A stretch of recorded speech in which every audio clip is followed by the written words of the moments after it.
What if what we call public opinion was just a manufactured narrative that makes it easier to convince people that if their views are different, then there's something wrong with that, or there's something wrong with them? Spending is a tax. As soon as the government spends money, eventually it's a tax. Sometimes we put a direct tax on the people, sometimes we borrow the money, and sometimes we print the money. Freedom and the dignity of the individual have been more available and assured here than in any other place on earth. The Patrick Riggins Show. And now your host, Patrick Riggins. Yes. So welcome to the Patrick Riggins Show. For those of you who were growing up back in the 1980s when MTV was playing actual music videos, you should remember this song. For the guys in the listening audience, you can probably recall watching the girls in music videos like this one and thinking, hey, wow, the girls really dress that way? Do they really dance like that? And more importantly, where can a 12-year-old meet them? Nowadays, they're as close as the internet, or your just graduated teacher in fifth period English. It seems like every other week we're reading about some teacher sleeping with a student. I hate to sound old, but back when I was a kid, you didn't have a shot at anything like that. The best you could do was dreaming over scantily clad girls and hair metal band videos. That was it. Then when you got older, you found out girls really didn't dress like that. They didn't dance half naked in the rain, except in music videos. I know, bummer.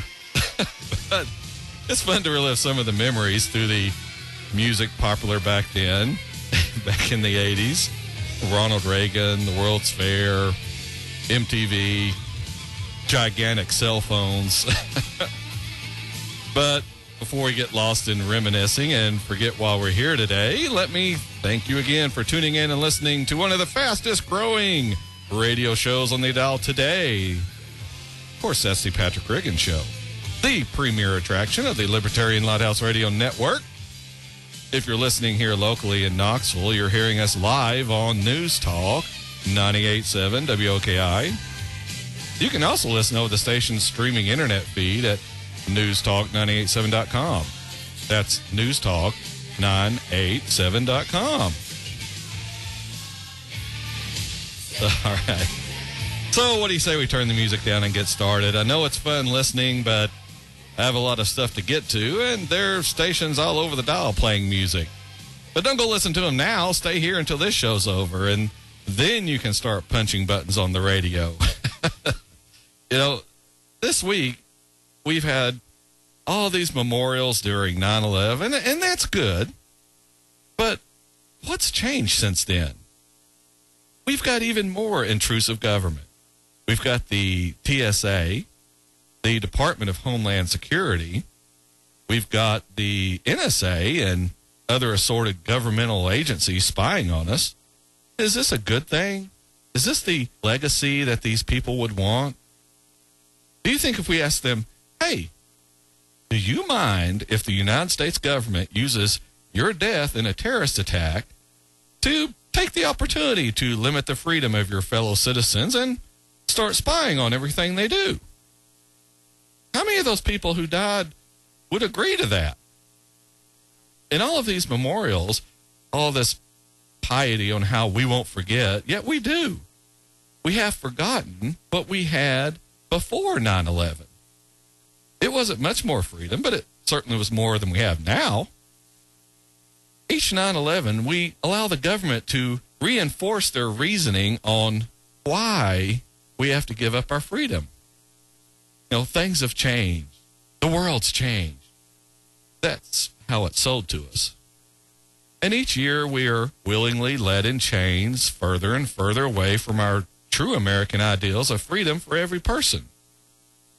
9/11 has been bastardized into this rallying cry for more government intervention, more spying, more sticking our noses into other countries' business, more chasing the terrorists.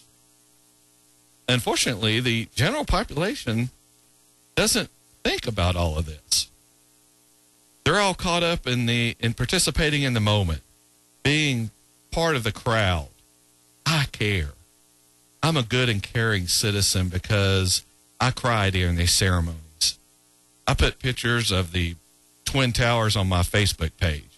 Always right below it, I'll never forget. We've got millions of bikers going to Washington, D.C. to counter-protest a Muslim protest. Millions of them riding for hours to get to the Capitol. Yet, the NSA is still spying on Americans. The CIA is violating the rights of human beings all around the world, killing innocent people through drone strikes and calling it collateral damage. Where's the protest for that? I'll ask again. Would the people who were murdered on 9/11 agree with their deaths being used to promote this tyrannical agenda by our own government? Would they agree with people protesting the Muslim protest while massive constitutional violations by our government are being given a pass? Edward Snowden, I hate to be morbid, but he's for all intents and purposes dead. He can't return to this country. He can't even go to any country that might send him back here. What kind of life is he going to have? Can you imagine giving up your life, everything you have right now, to reveal to the American people what our government has been doing behind our backs? Where are the people riding to Washington, D.C. to protest the government treating a whistleblower like this? Where are the people thanking him for giving up everything he had just to let us know our government is violating our rights? Look, I understand what a lot of people are feeling, but therein lies the problem. The government loves it when you are feeling, but not when you're thinking. Your feelings can be much more easily manipulated than your logical thinking. That's how a lot of this overbearing legislation gets passed. When do they try to pass gun control? It's when there's a shooting. When your feelings are taking over your logical thinking. When you won't stop to think about if this is taking away your freedom or not. I'm not saying you shouldn't remember those who died on 9/11. What I'm saying is, don't allow the government to, tack on amendments limiting your freedom to the events of that day. Just like they do with important legislation in Congress. Representatives will tack on amendments for their pet projects because the main bill is too important not to pass. Same thing here. 9/11 evokes a lot of emotions, and the government plays off those by tacking on these quotes like, "We'll pursue the terrorists around the world," which means we'll be sending our soldiers to fight in frivolous wars. They'll say, like, no price is too great to ensure the safety of Americans, which means you'll be losing more of your freedom. We have to do what we can to prevent another 9/11. That means pretty much the same thing. Less freedom and liberty for you. Do you see how this works? We take a highly charged emotional event, 9/11, and link it to fighting terrorists and allowing the spying that supposedly catches them. And if you ask if more spying is actually working, well, the government tells you, oh, that's a secret. We're just supposed to trust them. I point all this out so you can watch for it in your own life. When something is highly emotional, don't make important decisions right then. Stop and think about it for a while. It's the same thing these Feed the Children organizations do. Show you a bunch of starving kids and then ask you to call now to make a donation. I mean, everybody remembers the ASPCA commercials with a sad song playing and images of hopeless and abused dogs and cats. They don't play that commercial and then ask you to send money in a few weeks. They tell you, only by acting now can you change things. Only by acting now can we do what's necessary. Same thing with 9/11. The Patriot Act was passed a little over 6 weeks after that date. 6 weeks was all Congress needed to pass this unconstitutional and overwhelmingly tyrannical legislation. Yet, year after year, they can't get a budget passed through the House and the Senate. So when emotions are high, that's when they act to get things passed you wouldn't normally agree with. All right, we are up on the first break of the Patrick Regan Show. This week, we'll have even more ideas and issues to stimulate your brain and get you to thinking about the world.